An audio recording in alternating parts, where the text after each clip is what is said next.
जी। साकार लिखा है कहीं? साकार लिखा है? साकार लिखा है उसने?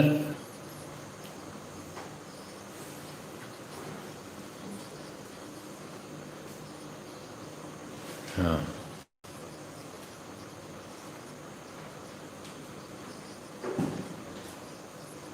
वो प्रमाण हमको दीजिए, वो प्रमाण हमको दे दीजिए, हम उसको देखेंगे। उनसे कहिए वो प्रमाण हमको दीजिए, हम उसको देखेंगे। जी।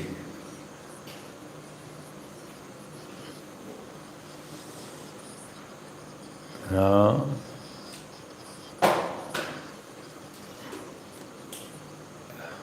अच्छा। अब इसका उत्तर सुनिए। अब इसका उत्तर सुनिए। उन्होंने कहा कि एक देशी होने से वो साकार है आत्मा, यही कहा ना? तो इसका अर्थ क्या निकला कि जो सर्व पूरे ब्रह्मांड में फैला होगा, व्यापक होगा, वो साकार होना चाहिए या निराकार होना चाहिए?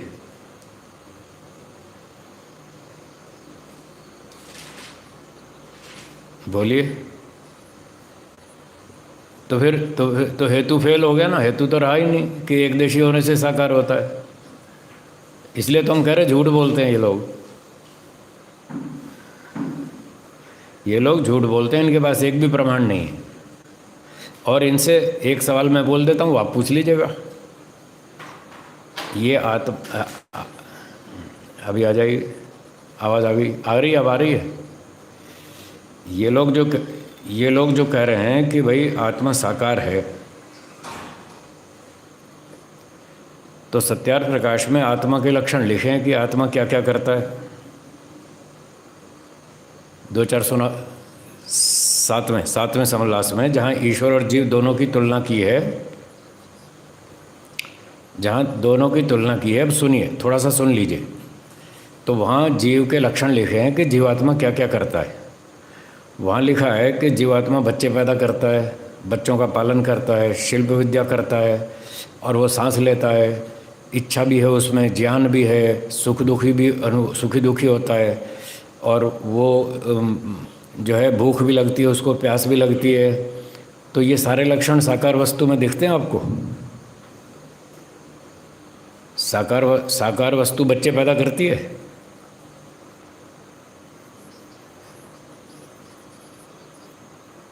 हैं? ये स्कूटर कार बच्चे पैदा करता है, ये साकार है निराकार है? तो फिर आत्मा तो साकार, आत्मा अगर साकार मानो तो वो बच्चे कैसे पैदा कर रहा है? वो पालन भी कर रहा है बच्चों का, इंजीनियरिंग कर रहा है, सुखी हो रहा है, दुखी हो रहा है, उसमें इच्छा भी है, प्रयत्न भी है। क्या साकार वस्तु में इच्छा, प्रयत्न, द्वेष, सुख दुख, ज्ञान होता है? आ गया ना समझ में? चलो शुक्र है। अब दे दीजिएगा, अब दे दीजिएगा कि ये जितने आत्मा के लक्षण 7वें समोल्लास में लिखे हैं वो साकार वस्तु में लागू नहीं होते। इसलिए वो झूठ है उनकी बात। वो खामखा अड़े हैं एक बात को लेकर, प्रमाण एक भी नहीं उनके पास, एक भी प्रमाण नहीं। जी ठीक है, चलो और अगला प्रश्न। आर्य विकास जी बोलिए। नमस्ते। बोलिए बोलिए। ये मैं नहीं बताऊंगा, ये मेरा विषय नहीं है। मेरा विषय दर्शन का है और अध्यात्म का है। अपने इस सीमित विषय में कोई प्रश्न हो तो पूछ लीजिए, वो बता दूंगा। जी रवि कुमार जी बोलिए। नमस्ते जी।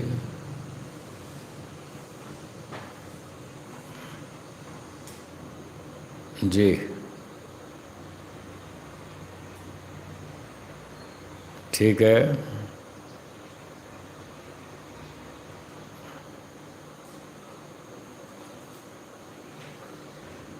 क्यों होना चाहिए? अच्छा, तो आत्मा का पाँव से संबंध रहता है कि नहीं रहता है? तो वो कैसे रहता है? फिर पाँव में रखोगे क्या आत्मा को? ये यही तो मैं कहता हूँ, आपको बात करनी नहीं आती ना उसको बात करनी आती है। आपकी बात इतनी देर में कट जाती है, आप फिर बात बदल देते हो। यही तो निग्रह है। अगर आपका हेतु ये है कि वो आत्मा मन के साथ कनेक्टिविटी ज़्यादा रहने से उसको मस्तिष्क में माने, तो फिर पाँव में तो आत्मा का कनेक्शन रहेगा ही नहीं। पाँव में कनेक्शन होता है कि नहीं होता है? अगर वो सर में बैठ के पाँव से कनेक्शन जोड़ सकता है तो छाती में बैठ के सर से कनेक्शन नहीं जोड़ सकता। ये क्या तर्क हुआ? इसलिए हम कहते हैं झूठ है वो बात।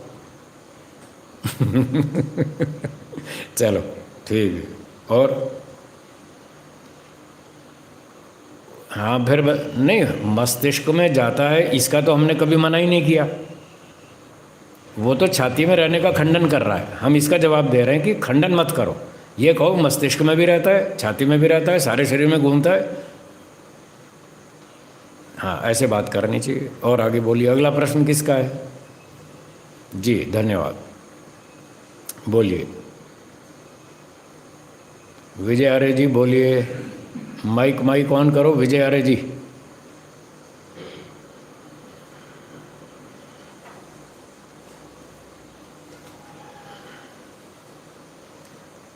विजय आर्य जी प्रश्न बोलिए।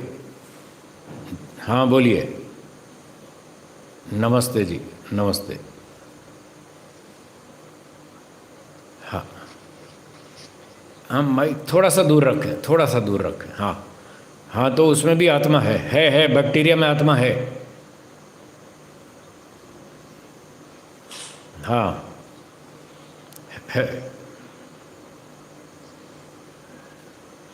हत्या हो या ना हो, आपको ईश्वर ने छूट दिया खाने की, दही खा लो, बात खत्म हो गई।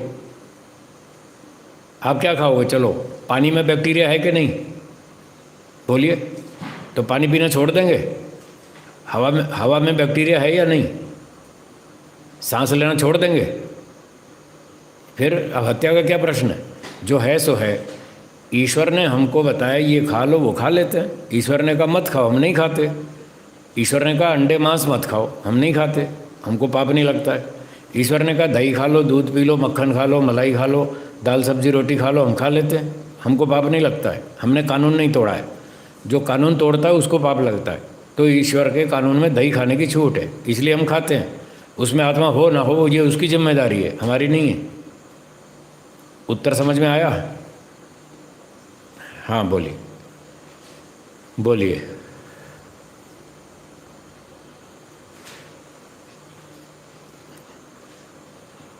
नहीं, हत्या शब्द मत बोलिए, ये बोलिए पाप नहीं लगेगा।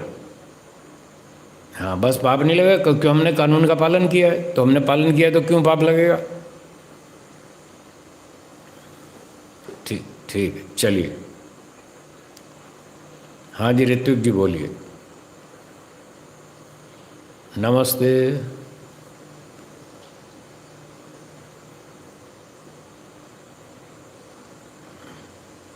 ठीक बात है।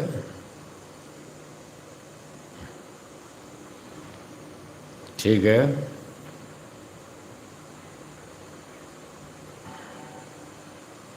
ठीक है। ठीक है। हाँ वो समझ सकता है क्योंकि वो आसक्त नहीं है। यहाँ पर कहा है जो धर्म, जो अर्थ और काम में आसक्त है वो नहीं समझेगा। वो आसक्त नहीं है तो समझ लेगा। पैसा तो कमाना चाहिए, रोटी खाने के लिए पैसा तो चाहिए।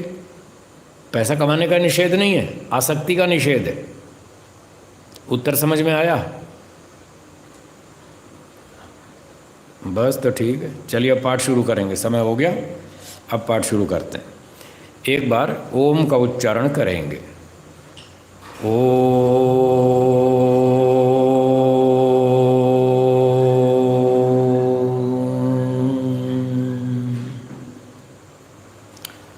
ज़ूम एप्लीकेशन वालों से निवेदन है, सब लोग अपना अपना माइक बंद कर देंगे। जब मैं कहूँगा मेरे पीछे बोलिए तो आप बोलते रहें, भले ही अपना माइक ऑफ रखेंगे। आप लोग माइक ऑन नहीं करेंगे। जब मैं शंका समाधान के लिए बोलूँगा तब ऑन करेंगे। मेरे सामने विद्यार्थी बैठे हैं, मैं इनको पढ़ा रहा हूँ, और जब मैं कहूँगा मेरे पीछे बोलें तो ये विद्यार्थी बोलेंगे। आप जूम वाले कृपया ना बोलें, बोलें तो बोलें पर कम से कम माइक ऑफ रखें। माइक ऑन नहीं रखें। धन्यवाद। तो अब हम चलते हैं पाठ पर। योग दर्शन पहला पाद और 33 सूत्र हो गए। अब आगे चलता है। तो अब ये जो प्रसंग चलेगा ये ऐसा चलेगा, मन की एकाग्रता के लिए छोटे छोटे उपाय बताए जाएंगे, कुछ प्राइमरी लेवल के, प्रारंभिक स्तर के। 33वें सूत्र में जो संदेश दिया गया, योगाभ्यासी को 4 प्रकार के मनुष्यों के साथ 4 प्रकार का व्यवहार करना चाहिए। ठीक है, ये व्यवहार की बात थी जिससे कि उसका मन प्रसन्न हो जाए। जब मन प्रसन्न होगा तो फिर एकाग्र होगा। एकाग्रता के लिए प्रसन्नता आवश्यक है, और प्रसन्नता आएगी इस तरह से, 4 तरह के लोगों से 4 तरह का व्यवहार रखें। राग द्वेष नहीं करें, लड़ाई झगड़ा नहीं करें, एक दूसरे की गलतियों को, कमियों को सहन करें, और मिलजुल कर आगे चले। तब तो करनी पड़ेगी, यम नियम का पालन तो करना ही पड़ता है। तो जो नज़दीक लोग हैं हमारे, जिनके साथ ही रहना उठना बैठना होता है, तो उनसे राग द्वेष ना करें, अपने मन को शुद्ध रखें और तपस्या करें, साधना करें, सहन शक्ति बनाएं। जो लोग आपके आसपास रहते हैं, जिनसे आप सहयोग लेते हैं और देते हैं, सबसे अधिक लाभ उठाते हैं और देते भी हैं, उनसे ज़्यादा अनुकूल आपको बाहर के लोग नहीं मिलेंगे। जो लोग आपके आसपास रहते हैं वो आपके सबसे अधिक अनुकूल हैं। बाहर निकलते ही आपको इनसे ज़्यादा प्रतिकूल लोग मिलेंगे। मेरी बात समझ में आई? ठीक है ना। हम मान लो 10 लोग रहते हैं, तो हमारा बहुत सारी बातें हमारी मिलती जुलती हैं। हम एक ईश्वर को मानते हैं, हम वेदों को मानते हैं, हम ऋषियों को प्रमाण मानते हैं, यम नियम को मानते हैं, अष्टांग योग को मानते हैं, दर्शनों को मानते हैं, उपनिषदों को मानते हैं। हमारा सबका एक लक्ष्य है, हमको मोक्ष में जाना है। हमारे विचार, सिद्धांत, खान पान, दिनचर्या बहुत सारी एक है। और अब जैसे यहाँ से बाहर निकलेंगे, कोई ईसाई मिलेगा, कोई मुस्लिम मिलेगा, कोई पौराणिक मिलेगा, कोई क्या मिलेगा, उसके साथ आपकी बहुत टक्कर होगी। बाहर निकलते ही लोगों से टक्कर होगी। तो अगर आपस में भी कुछ थोड़ा ऊंचा नीचा हो तो उसको सहन करना, तो फिर मन हमारा प्रसन्न रहेगा। ये व्यवहार की बात बताई थी कि थोड़ा बहुत कहीं ऊंचा नीचा होता है, वो तो 100% तो विचार किसी के भी नहीं मिलते, सहन तो करना ही पड़ता है। तो कोई थोड़ा बहुत ऊंचा नीचा हो तो उसको सहन करें, लड़ाई झगड़ा ना करें, द्वेष ना करें, राग ना करें, निष्पक्ष होकर के चलें। इससे हमारा मन प्रसन्न रहेगा। मन प्रसन्न रहेगा तो आप एकाग्र कर सकते हैं, तो आप ध्यान उपासना कर पाएंगे, नहीं तो कुछ नहीं होगा। तो अब ये प्रारंभिक अभ्यास बताए जाएंगे कि इस प्रकार से हम अपने मन को शांत रखें, एकाग्र बनाएं, व्यवहार को शुद्ध रखें, और उसके बाद फिर हमारा मन एकाग्र हो सकता है। तो 34वां सूत्र बोल दिया या नहीं? बोल दिया ना। ठीक है, तो अब इसका भाष्य पढ़ता हूँ मैं। कौष्ठ्यस्य वायोर नासिका पुटाभ्याम प्रयत्न विशेषाद वमनम प्रच्छर्दनम। सूत्र में एक शब्द है प्रच्छर्दन, उसकी व्याख्या है ये। कौष्ठस्य वायोर, अंदर की पेट की वायु को, छाती या पेट की वायु को, नासिका पुटाभ्याम, ये नासिका छिद्रों से, 2 छिद्र हैं नासिका के, इनसे, प्रयत्न विशेषात, जोर से धक्का मार के, प्रयत्न विशेष धक्का मार के, वमनम, बाहर निकाल देना। अंदर की वायु को नासिका छिद्रों से धक्का मार के जोर से बाहर निकाल देना, ऐसे। ठीक है, ये प्रैक्टिकल हो गया। ये हो गया प्रच्छर्दनम। ठीक है, आगे है विधारणम। आप जल्दी निकालो, देर से निकालो, वो आपकी इच्छा है। मैंने तो उदाहरण दिया कि ऐसे निकालना, धक्का मारने का उदाहरण दिया है। टाइम का नहीं बताया कि इतने टाइम में निकाल देना है, ये नहीं बताया मैंने तो धक्का मार के बताया कि ऐसे धक्का मारना। आप जल्दी निकालो, देर में निकालो, वो आपकी इच्छा है। विधारणम, प्राणायाम। विधारणम का अर्थ है विशेषण धारणम, थोड़ी देर रोकना, प्राण का आयाम करना, विस्तार करना, रोकना, कुछ देर रोकना। तो वायु को नासिका से बाहर फेंक कर थोड़ी देर बाहर ही रोकना। ताभ्याम व मनसा स्थितिम संपादयेत, इन दो क्रियाओं से मन की स्थिति को संपादित करे, अर्थात मन को एकाग्र करे, मन को स्थिर करे। तो प्राण का मन के साथ संबंध है। हाँ, ताभ्याम प्रच्छर्दन और विधारण, ये दो चीज़ें, वायु को बाहर फेंकना और बाहर रोकना। जैसे बाह्य प्राणायाम आप जानते ही हैं, ये वही है। तो वायु को बाहर निकालो, उसको बाहर रोको यथाशक्ति। जब घबराहट होने लगे तो छोड़ देना, ज़बरदस्ती नहीं करना, ज़बरदस्ती ज़्यादा नहीं रोकना। किसी के साथ कंपटीशन नहीं करना कि ये 15 सेकंड रोकता है तो मैं 25 रोकूंगा, ऐसे नहीं। दूसरे के साथ कंपटीशन नहीं करना, ये व्यक्तिगत कार्यक्रम है।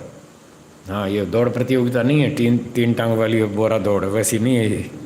यहाँ तो अपने इंडिविजुअल कार्यक्रम है, व्यक्तिगत। तो जितनी क्षमता हो, 15 सेकंड 20 सेकंड जितनी भी हो, उतनी देर वायु को बाहर रोकें। वायु को, प्राण को बाहर रोकेंगे तो मन रुक जाएगा। प्राण और मन का संबंध है।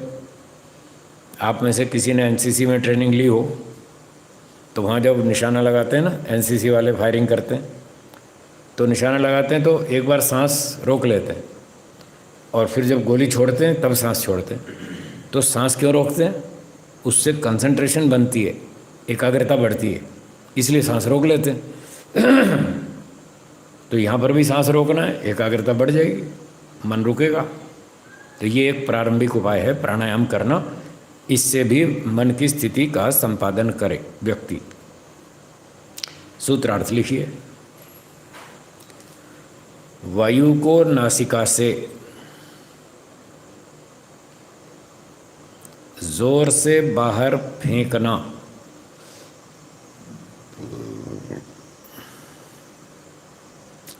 वायु को नासिका से जोर से बाहर फेंकना और कुछ देर तक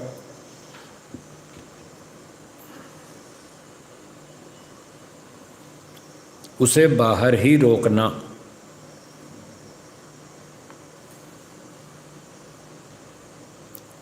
ऐसा करने से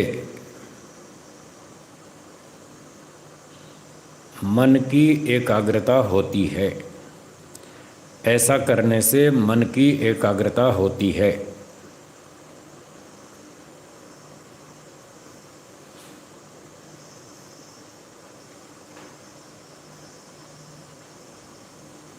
ठीक है।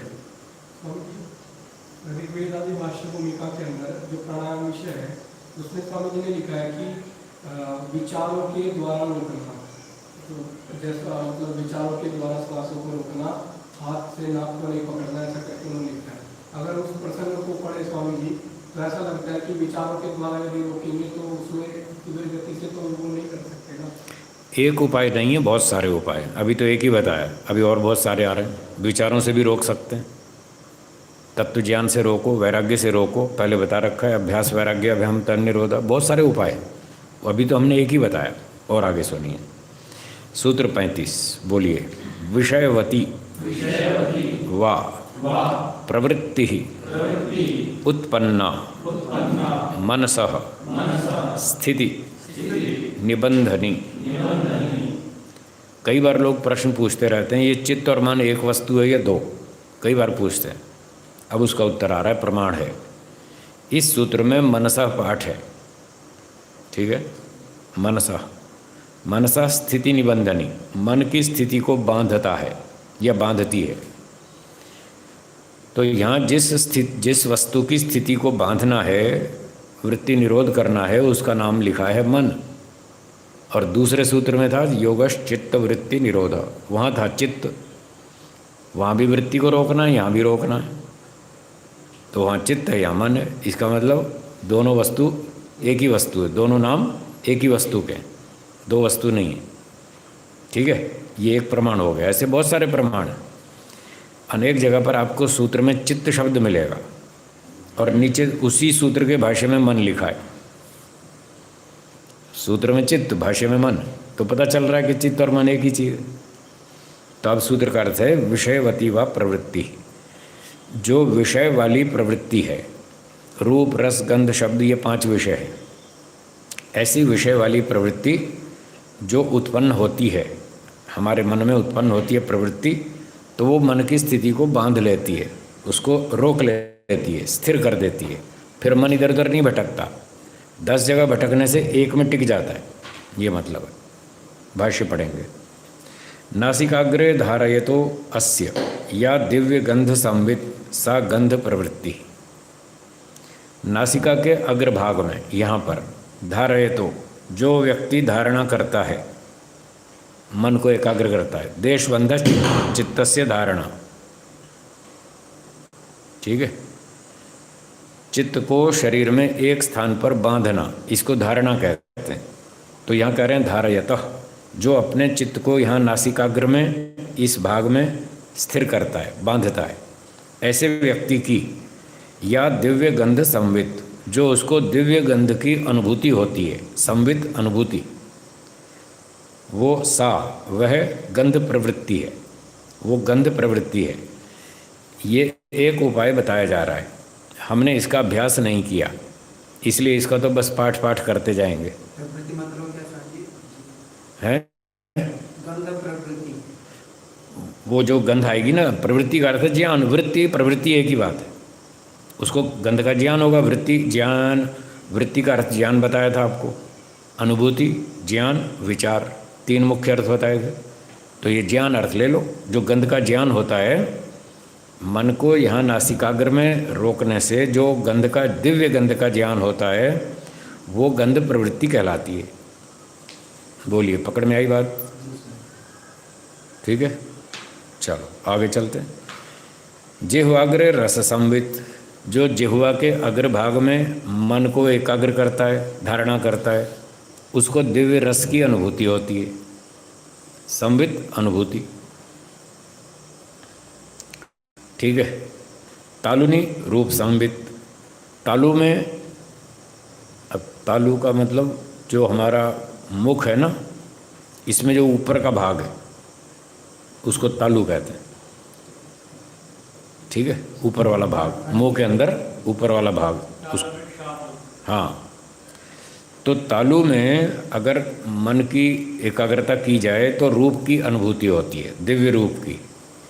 जिह्वा मध्य स्पर्श संवित, जिह्वा के बीच में अगर मन की एकाग्रता करें तो दिव्य स्पर्श की अनुभूति होती है। जिह्वा मूले शब्द संवित, जिह्वा के मूल में पीछे जाकर जड़ में जहाँ से जिह्वा शुरू होती है, वहाँ अगर मन की एकाग्रता करें तो शब्द की अनुभूति होती है, दिव्य शब्द की। इति एता वृत्तयः उत्पन्नाः चित्तं स्थितौ निबध्नन्ति, ये जब वृत्तियाँ पैदा होती हैं तो चित्त की स्थिति को बांधती हैं, चित्त को एक जगह पे स्थिर कर देती हैं, फिर मन भागता नहीं इधर उधर, उसमें टिक जाता है। अब ये तो होती है नहीं होती पता नहीं, हमने तो की नहीं है, पर मैं आपको एक मोटा उदाहरण दे देता हूँ जिससे आपको ये विषय समझ में आ जाएगा, ठीक है। जैसे मान लो किसी ने एक मोमबत्ती जला ली या दीपक जला लिया, उसकी लौ बत्ती जल रही है, अब उसको आँख से देखो, खुली आँख से दीपक की बत्ती को देखते रहो देखते रहो, तो ये रूप प्रवृत्ति है, रूप वाली, आँख से देख रहे हैं, रूप है।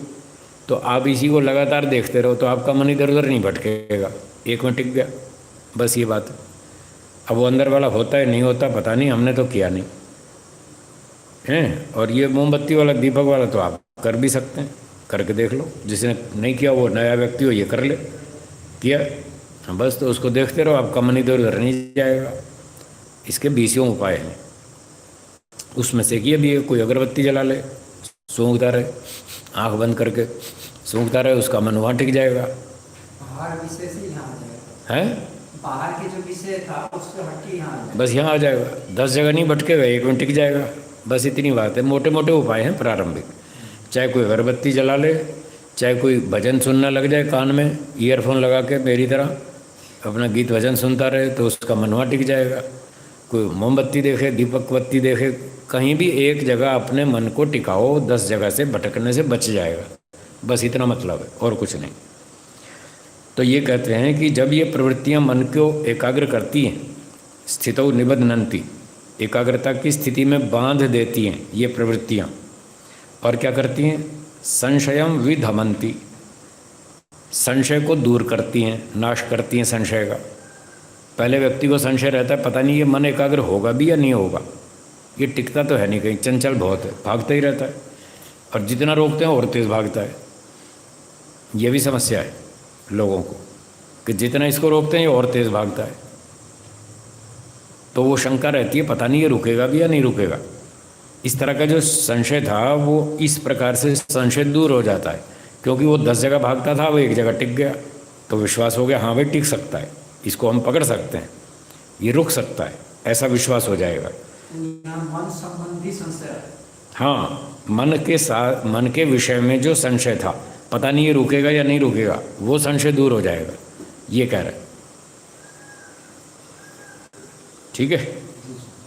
और फिर क्या होगा? जब मन टिकने लग गया और वो संशय भी दूर हो गया और समझ में आ गया कि हाँ ये तो टिक सकता है, बस फिर तो आदमी का उत्साह बढ़ जाएगा, फिर वो जोर लगाएगा और जोर लगाएगा, रोज़ अभ्यास करेगा, वैराग्य प्राप्त करेगा, शास्त्रों को पढ़ेगा, लगातार मेहनत करता जाएगा।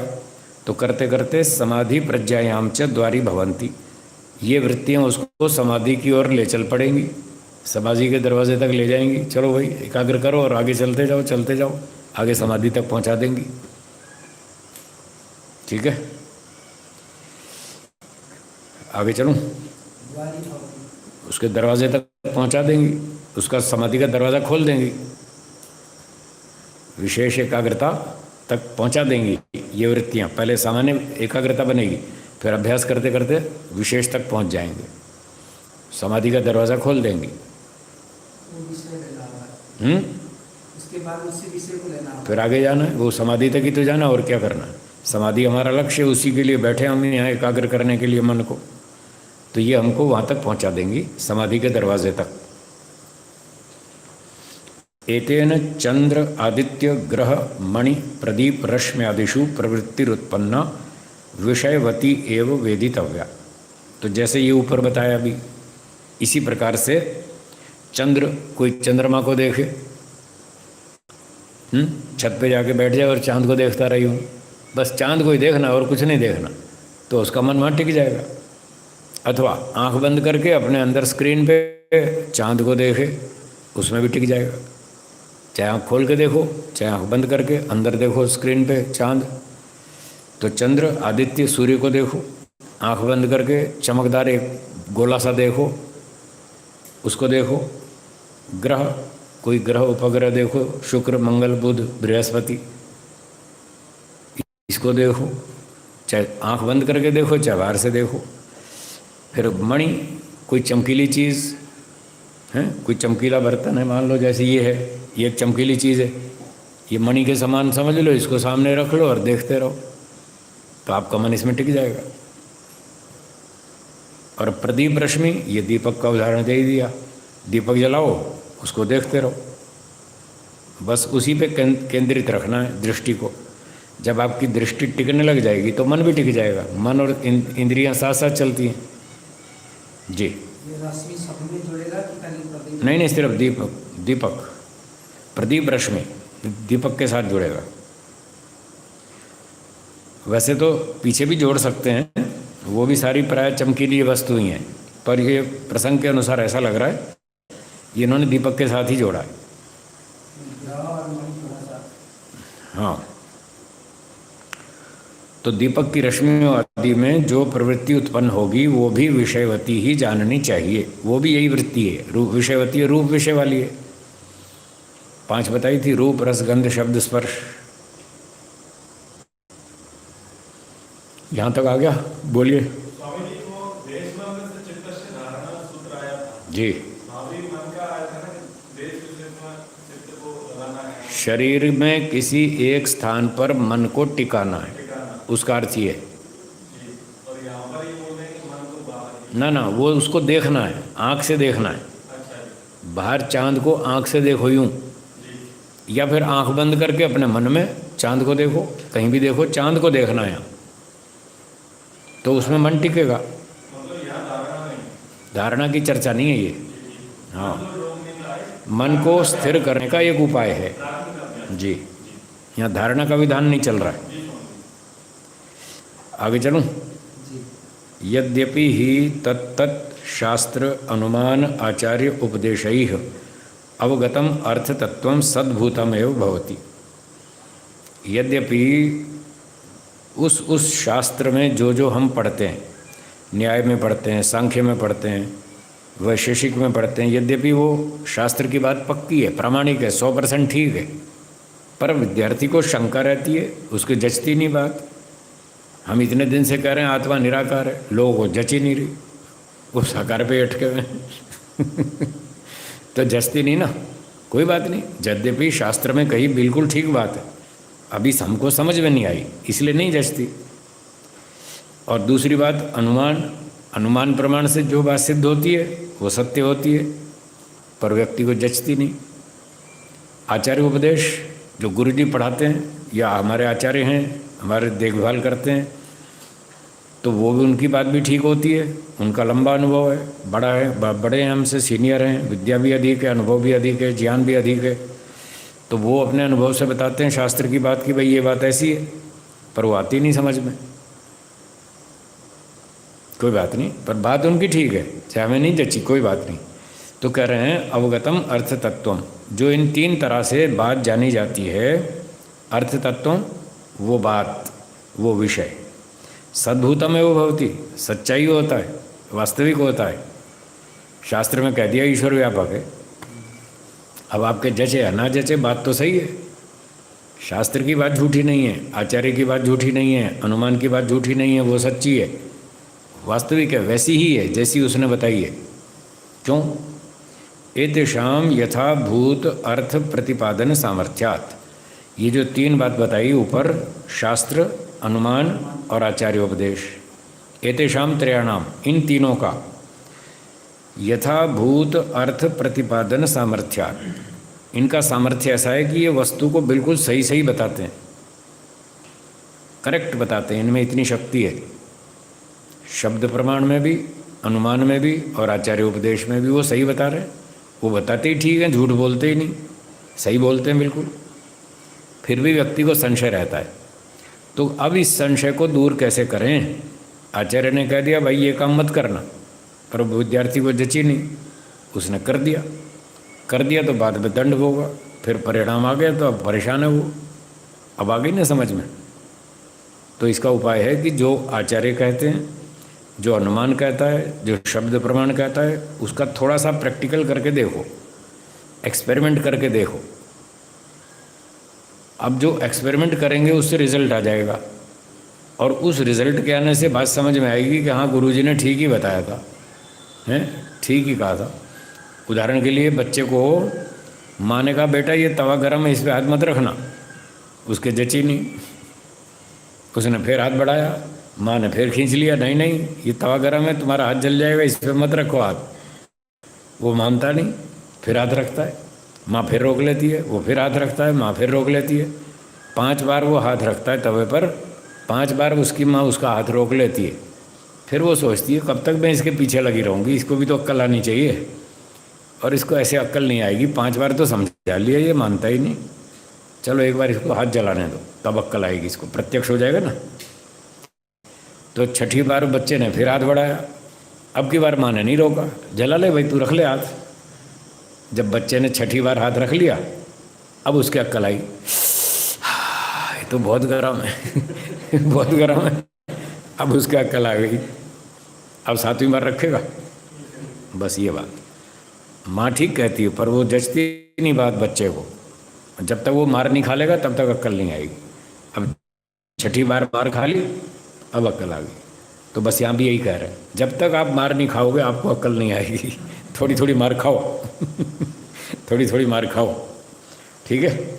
तो कह रहे हैं यथा तथापि यावद एक देशोपि कश्चित न स्वकरण संवेद्यो भवति, जब तक आप इन तीनों में से किसी एक हिस्से का, जो 3 उपायों से बातें बताई गई थी, आचार्य के उपदेश से, अनुमान प्रमाण से और शब्द शास्त्र से जो बातें बताई थी, 50 बातें बताई, उसमें से 1-2 का प्रैक्टिकल करो। तो जब तक स्वकरण संवेद्यो न भवति, जब तक आप अपनी इंद्रियों से उसका प्रत्यक्ष नहीं कर लेंगे, अपनी इंद्रियों से जब तक उसकी अनुभूति नहीं कर लेंगे, तावत सर्वम परोक्षम इव, तब तक वो सारी बातें परोक्ष ही बनी रहेंगी, कुछ भी समझ में नहीं आएगी। 50 बात बताई, 2 का भी आपने प्रैक्टिकल नहीं किया, वो 50 की 50 ऐसी बेकार, कोई काम में नहीं आएगी। और अगर 50 में से 2-4 का आपने प्रत्यक्ष कर लिया, अनुभव कर लिया कि गुरुजी ने बताया था, ये मैंने प्रैक्टिकल करके देखा, बिल्कुल सही निकला, शास्त्र में लिखा था, मैंने प्रैक्टिकल करके देखा, बिल्कुल सही निकला, अनुमान यही कह रहा था, अब मैंने प्रैक्टिकल किया तो मेरी बात समझ में आई, अनुमान वाली बात ठीक निकली। तो जब तक आप कुछ एक हिस्से का प्रत्यक्ष नहीं कर लेंगे, तब तक सारी चीज़ें परोक्ष ऐसे ही बनी रहेंगी, संशय बना रहेगा, आपको विश्वास नहीं हो पाएगा। इसलिए कह रहे हैं आ अपवर्गादिषु सूक्ष्मेषु अर्थेषु न दृढ़ाम बुद्धिम उत्पादयति। जब तक आप 1-2-4 बातों का प्रत्यक्ष नहीं कर लेंगे, तब तक मुक्ति तक की सारी बातें ऐसे ही संशय में रहेंगी। उन सूक्ष्म पदार्थों में आ अपवर्गादिषु, मुक्ति तक की सभी सूक्ष्म बातों में दृढ़ाम बुद्धिम न उत्पादयति, दृढ़ बुद्धि को उत्पन्न नहीं करेगा। जब तक आप उसका प्रत्यक्ष नहीं कर लें 2-4 बातों का, तब तक आपका मुक्ति तक की सब बातों में संशय बना ही रहेगा, दृढ़ बुद्धि नहीं बनेगी, विश्वास नहीं होगा, मजबूती नहीं आएगी कि ये सारी शास्त्र की बातें सही हैं। 2-4 चीज़ों का जब आप परीक्षण कर लेंगे, फिर जचेगी कि हाँ ये 4 बार ठीक निकली तो और भी ठीक होंगी, इस तरह से आपका विश्वास बन जाएगा। तो 2-4 बात का परीक्षण करके देखो। तस्मात् शास्त्र अनुमान आचार्य उपदेश उपोदबलनार्थम एव अवश्यम कश्चिद अर्थ विशेषः प्रत्यक्षी कर्तव्य। इसलिए शास्त्र, अनुमान और आचार्य उपदेश, ये 3 बात दोहरा दी, वही शास्त्र की बात, अनुमान की और आचार्य उपदेश, इनकी बातों को उपोदबलनार्थम, इनको बलवान बनाने के लिए, इनकी पुष्टि के लिए, इन पर विश्वास पैदा करने के लिए अवश्य ही एकाध कोई वस्तु का प्रत्यक्ष अवश्य करना चाहिए। हाँ जी, फिर किसी का माइक चालू हो गया, प्लीज़ माइक बंद रखें। जिसका माइक चालू है कृपया माइक बंद रखें, चेक करें अपना अपना, ठीक है। तो शास्त्र, अनुमान और उपदेश आचार्य का, उसमें से 2-4 बातों का प्रैक्टिकल करो। तो जब वो ठीक हो जाएगा प्रत्यक्ष, तो आपको समझ में आ जाएगा कि ये सारी बातें सही हैं, और बातें भी सही हैं जो बताई हैं, ठीक है। तत्र उपदिष्ट अर्थ एक देश प्रत्यक्षत्वे सति, तो उपदेश की गई बातों में से किसी एक भाग का, एक देश, एक भाग का प्रत्यक्षत्वे सति, प्रत्यक्ष कर लेने पर, उपदिष्ट बातों में से किसी 1-2 बात का प्रत्यक्ष कर लेने पर सर्वं सुसूक्ष्म विषयम अपि आ अपवर्गात श्रद्धीयते, मुक्ति तक की सब बातों पर आपकी श्रद्धा उत्पन्न हो जाएगी, आपको विश्वास हो जाएगा ये सारी बातें ठीक हैं। संन्यास लेना पड़ेगा, घर छोड़ना पड़ेगा, हैं, तपस्या करनी पड़ेगी, इसके बिना समाधि मोक्ष नहीं होगा। तो ये सारी बातों पे आपको फिर भरोसा हो जाएगा, ठीक है। तो सुसूक्ष्म विषयम, सारा सूक्ष्म विषय जो भी है, मन, बुद्धि, इंद्रियां, कर्मफल, पुनर्जन्म, बंधन, मुक्ति, आत्मा, परमात्मा, कर्मफल, सब समझ में आ जाएगा, सब पर आपको विश्वास हो जाएगा कि ये सारी बातें ठीक हैं। 2-4 समझ में आ गई, बाकी धीरे धीरे और भी आ जाएंगी। इस तरह आपका विश्वास बन जाएगा, श्रद्धा हो जाएगी। एतदर्थम एव इदम चित्त परिकर्म निर्दिश्यते, बस इसी बात के लिए सारा विधान किया जा रहा है चित्त का, कि मन को ऐसे रोको, मन में इतनी वृत्तियां हैं, क्लिष्ट भी हैं, अक्लिष्ट भी हैं, प्रमाण, विपर्य आदि आदि, अभ्यास से रोको, वैराग्य से रोको, ईश्वर प्रणिधान करो, ओम का जप करो, अर्थ सहित करो, ये होगा वो होगा। ये सारा प्रोग्राम इसीलिए बताया जा रहा है, करके देखो पता चलेगा। आगे पढ़ता हूँ। अनियतासु वृत्तिषु तद विषयायाम वशीकार संज्ञायाम उपजातायाम चित्तम समर्थम स्यात् तस्य तस्य अर्थस्य प्रत्यक्षीकरणाय इति।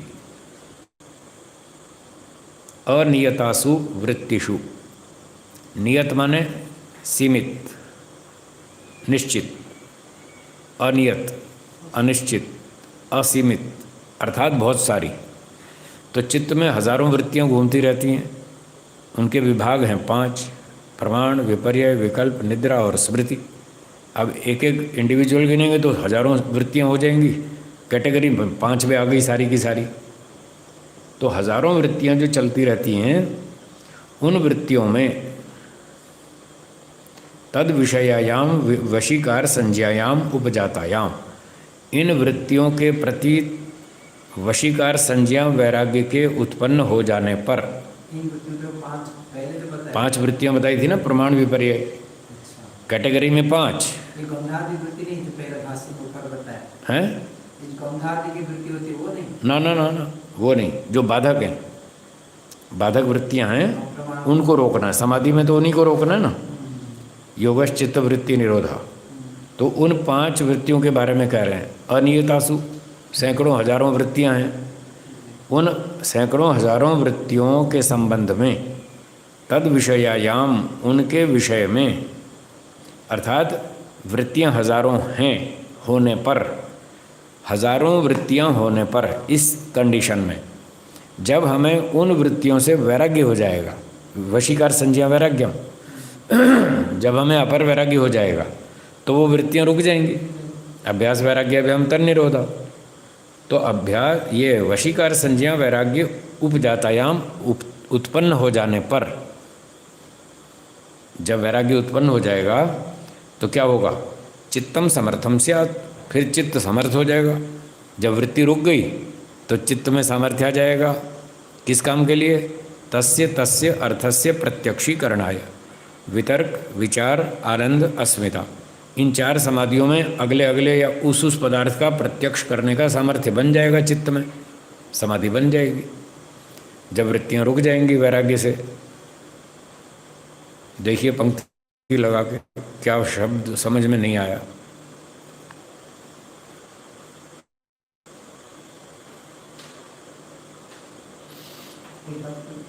फिर सुनिए। हजारों वृत्तियां होने पर, ठीक है, उन वृत्तियों के प्रति, उनके विषय में, तद विषयायाम, उनके विषय में, वशीकार संज्ञायाम उपजातायाम, वशीकार संज्ञा वैराग्य के उत्पन्न हो जाने पर, वृत्तियों के प्रति वैराग्य हो गया। इस स्थिति में चित्तम समर्थम स्यात्, चित्त हमारा समर्थ हो जाएगा। किस काम के लिए? समाधि लगाने के लिए। और समाधि में क्या होगा?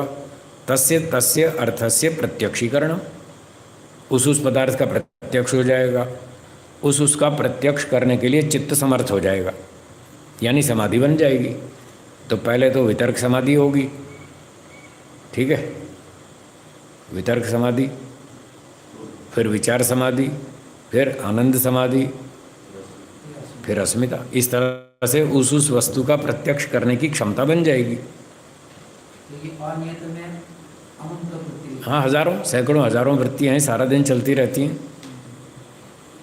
तो उनको सबको रोक देना है तो समाधि शुरू होगी। तो जो प्रैक्टिकल करेंगे थोड़ा थोड़ा, तभी समझ में आएगा कि हाँ ये बात ठीक है, ऐसा हो सकता है। आपने एक मोटा सा अभ्यास कर लिया, भाई चलो 1 महीना मिठाई नहीं खाएंगे, तो देखते हैं मन के ऊपर कंट्रोल होता है कि नहीं होता। एक एक्सपेरिमेंट। तो आपने 1 महीने का नियम ले लिया, नहीं खाएंगे, चीनी नहीं खाएंगे, चीनी से बनी कोई मिठाई नहीं खाएंगे। फिर देखो अपना परीक्षण करके कैसा लगता है, ठीक ठाक जी पा रहा है या परेशानी हो रही है, कष्ट हो रहा है, क्या हो रहा है, पता चल जाएगा। अगर आप 1 महीना पार कर गए बिना मिठाई खाए और कष्ट भी नहीं हुआ, आसानी से निकल गया, तो आपको कॉन्फिडेंस आ जाएगा कि हाँ मैं मन को जीत सकता हूँ, मैं रसना इंद्रिय को जीत सकता हूँ। ये कॉन्फिडेंस आ जाएगा, उत्साह बढ़ जाएगा, फिर आप आगे चलेंगे जोर से। ऐसे ऐसे प्रयोग करने पड़ेंगे, सामर्थ्य बढ़ता जाएगा। धीरे धीरे मन को रोकेंगे और आपके बाद 2 मिनट रुक गया, मन कहीं नहीं भागा, तो आपको विश्वास हो जाएगा कि हाँ हाँ इसको असंभव नहीं रोकना, इसको रोका जा सकता है। बस ऐसे गाड़ी आगे चलेगी। प्रैक्टिकल करना पड़ेगा, थ्योरी से कुछ नहीं होगा, प्रैक्टिकल करना पड़ेगा। ठीक है, आगे चलें।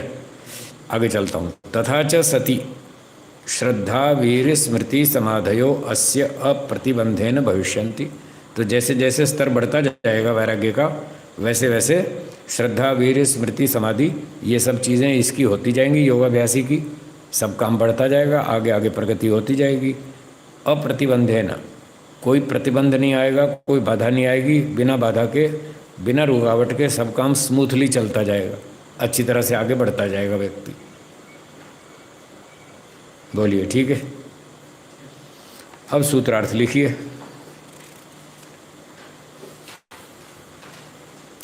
वा का मतलब है अथवा।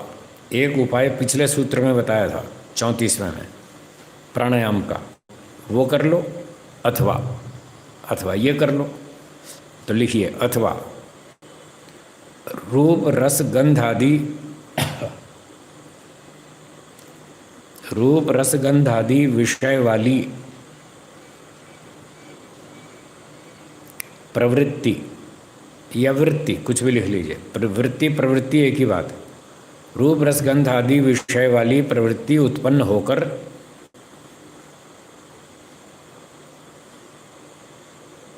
मन की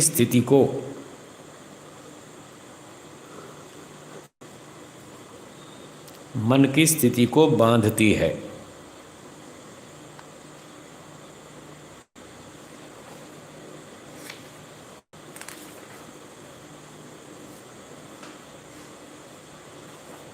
ठीक है जी, हो गया। पाठ को विराम। शंका समाधान। हैंड रेज करेंगे, वो डॉक्टर साहब बताएंगे, फिर उनका प्रश्न का उत्तर दिया जाएगा। जी बोलिए डॉक्टर साहब। हाँ विजय आर्य जी बोलिए, बोलिए प्रश्न। माइक आप बंद है आपका। विजय आर्य जी माइक बंद है आपका, माइक ऑन करें। हाँ अब बोलिए, बोलिए। जी जी, हाँ जी, हाँ जी।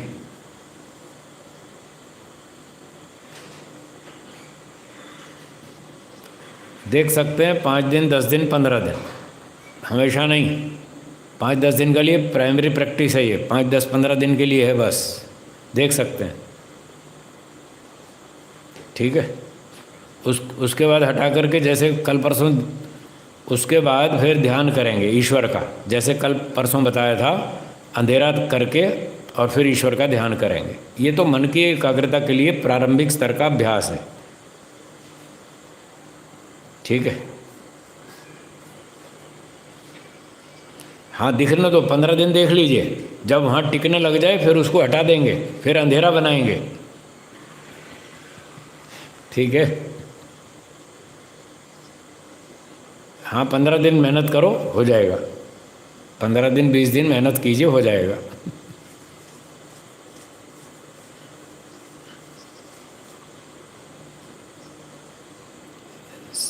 निराकार भगवान को देखना है और किसी को नहीं देखना, सब हटा देना है। ठीक है,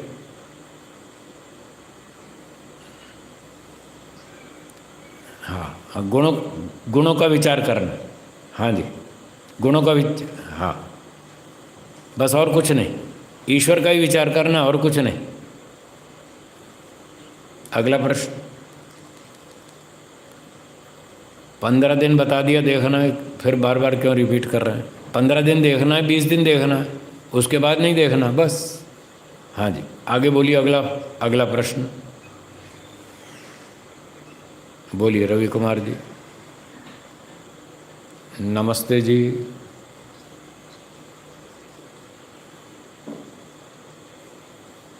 ठीक है,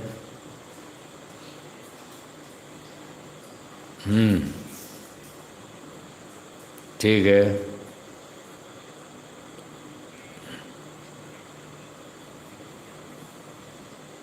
ठीक है। ये थोड़े दिन की प्राइमरी प्रैक्टिस है। 15 दिन 20 दिन करना है, इससे आगे नहीं करना। हाँ हाँ, हाँ, को 20 तरीके हैं। आप फ्रूट का कर लो, मोमबत्ती का कर लो, अगरबत्ती का कर लो, फूल का कर लो, कोई भी कर लो। ये 15-20 दिन का प्रोग्राम है, वो भी ऐसा ही है। हाँ ठीक है, ठीक है, 15-20 दिन देखना है, हमेशा नहीं देखना। बस बात ख़त्म हो गई। और आगे चलिए, अगला प्रश्न।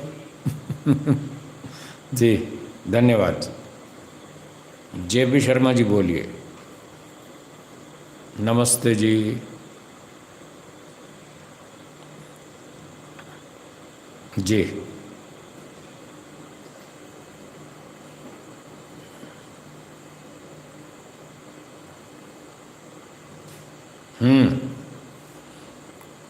ये प्राइमरी, हाँ हाँ, इसकी ज़रूरत नहीं है तो मत कीजिए। ये तो हम पाठ पढ़ रहे हैं इसलिए बताना पड़ रहा है।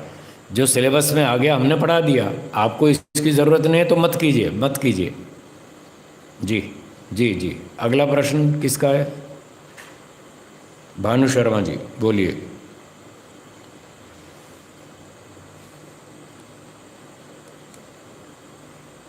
नमस्ते जी। हाँ हाँ बोलिए।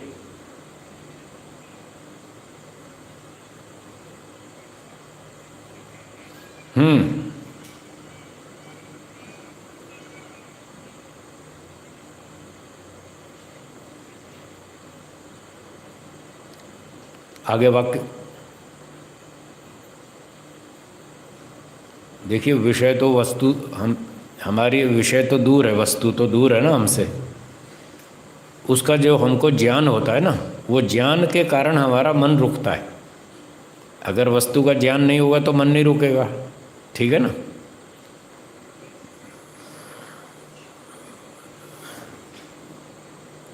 नहीं नहीं, देखिए यहाँ कम्युनिकेशन गैप है, कम्युनिकेशन गैप है। बात को आप कुछ और कह रहे हैं, मैं कुछ और कह रहा हूँ, उसको वो समझिए, फिर से सुनिए ध्यान से। अगर विषय नहीं होगा तो ज्ञान किसका होगा? मान लो आप दीपक नहीं जलाएंगे तो ज्ञान किसका होगा? होगा ही नहीं। विषय तो चाहिए, वो उलझाने वाला नहीं है। वस्तु सामने रखें और अपने मन को उसी एक पर टिकाएं, बस। ये जो उस चीज़ का ज्ञान होगा कनेक्शन से, तो वो जो ज्ञान होगा उसी में हमारा मन रुकेगा, ये कहना चाहते हैं। अगर आप एक साथ अनेक विषयों में भागेंगे तो उलझेंगे, उलझने वाली बात वहाँ आएगी। उलझना नहीं है, एक ही विषय को पकड़ कर चलिए, उसमें मन टिक जाएगा, ये कहना चाहते हैं। ठीक है जी। और अगला प्रश्न किसका है? धन्यवाद। ऋत्विक जी बोलिए।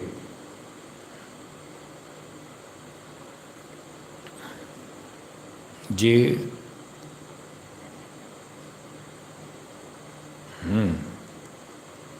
ठीक है।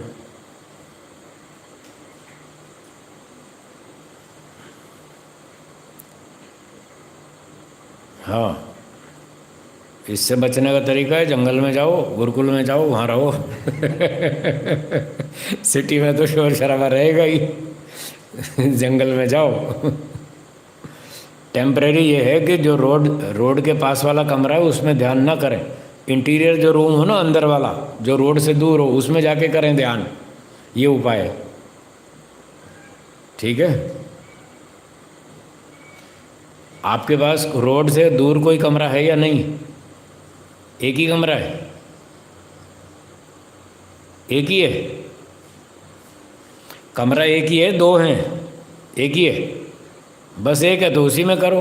अपने कान में रुई लगाओ, कान में रुई लगाओ। दूसरा उपाय ये है, शोर कम आएगा। और ट्रैफिक टाइम से थोड़ा आगे पीछे करो, सुबह जल्दी जल्दी कर लो 4-5 बजे, तो उस समय ट्रैफिक नहीं होता है। ये उपाय है, ऐसा कर लें, ठीक है। बोलिए बोलिए। हाँ ठीक है, ठीक है, ठीक है।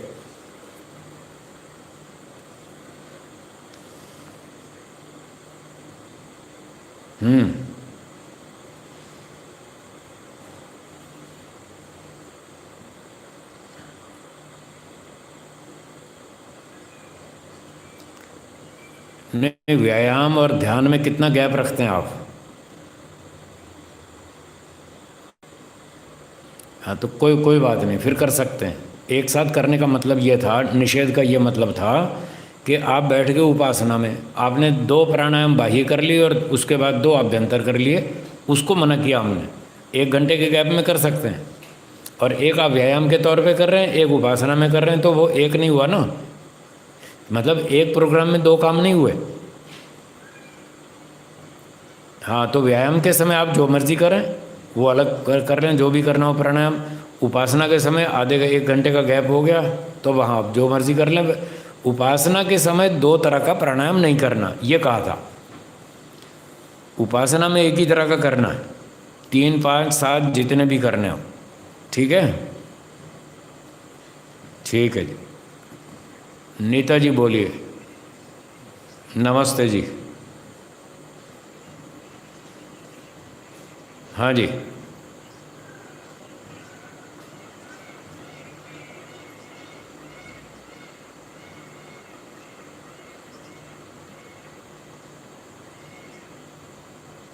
जी जी।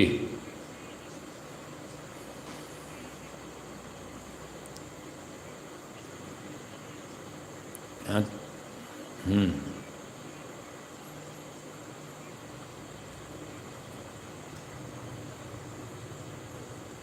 ये ही करना है। ये भी नहीं, ये भी नहीं करना, ये ही करना है। ये ही करना है। ठीक है। अगला अगला, भाई यही ठीक है, यही करना है। अगला प्रश्न बोलिए। प्रेम सचदेवा जी बोलिए। नमस्ते जी। जी बोलिए।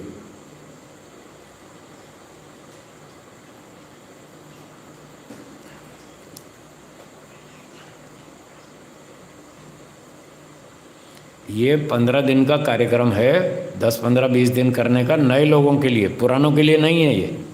ये नए न्यू बिगिनर्स, उन लोगों के लिए।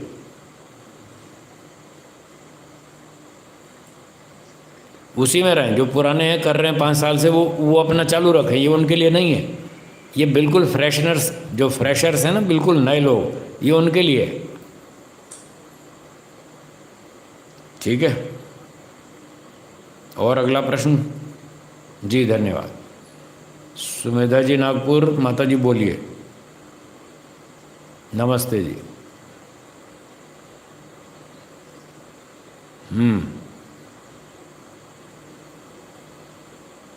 ठीक है, ठीक है जी। हाँ ये ठीक बात है। उनके आप उनको देखिए मत, उनके बारे में सोचिए मत, उनके बारे में चर्चा मत कीजिए, उनको इग्नोर कीजिए, अपनी लाइफ से निकाल दीजिए। देखना नहीं, सुनना नहीं, सोचना नहीं, बोलना नहीं, चर्चा नहीं, कुछ नहीं। दूसरी 50 बातें हैं उस पर चर्चा करो, आध्यात्मिक चर्चा करो, अपने काम की चर्चा करो, उनकी बात ही मत करो, तो अपना मस्त रहेंगे। ठीक है जी।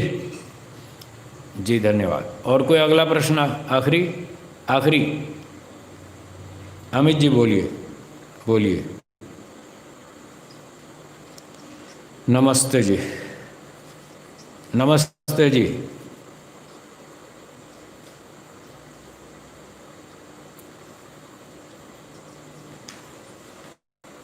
ठीक है,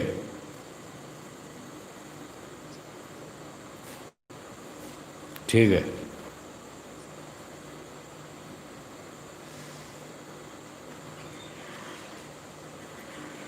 ठीक है। नहीं क्या बताऊं मैं आगे? प्रश्न तो बोला ही नहीं आपने। प्रश्न बोलो तो उत्तर दो ना।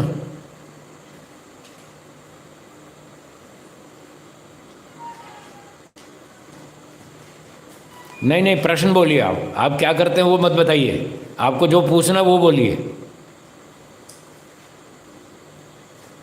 हाँ।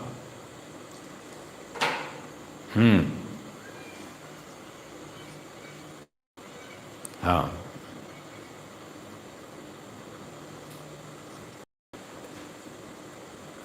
इसको बढ़ाना चाहिए, और ज़्यादा सीखने के लिए जहाँ शिविर लगे तब शिविर में आना चाहिए। ठीक है। धन्यवाद। ओम का उच्चारण करेंगे। ओ